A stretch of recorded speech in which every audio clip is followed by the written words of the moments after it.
Hi guys, gandang hapon.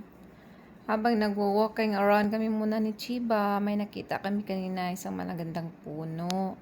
Tapos ayun, tapos na-encourage ako kasi sobrang ganda ng street nila dahil sa tagi-isang bahay.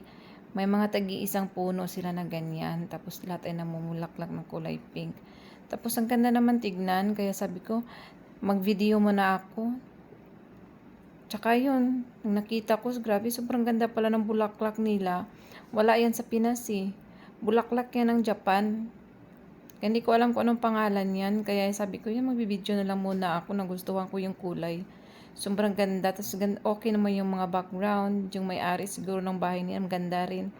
Tapos ayun, habang nagbi-video-video ako, tapos may mga sasakyan dumadaan, may mga tao, tinitignan na nila ako. Sabi ko, okay lang, bala kayo dyan, sige. Basta mag-video lang muna ako kasi ang ganda. Ewan ko kung anong klaseng bulaklak ba yan. Sa malaking puno, tapos sa mga dulo niya, namumulaklak siya ng ganyang kakapal at laki.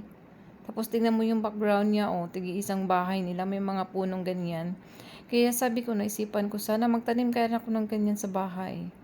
Ang ganda, wala yan sa Pinas ah. Sa Japan lang yan. Pero sobrang ganda. Kung pwede lang sana siguro, no, magdala rin ako ng ano, kahit isang puno with roots man lang, tapos tanim sa Pinas. Mabubuhay kaya siya. Tingnan mo mga bahay nila, o tag-iisa silang ganyan. Ang ganda ng tignan ng street nila. Ayan, enjoy lang muna si Chiba ko habang nagwo-walk. Kasi papunta kasi kami ng park. Ayan, wala nang flower, hanggang dyan lang po siya. Thank you so much guys for watching. Papunta kami ng park ni Chibam. Bye-bye!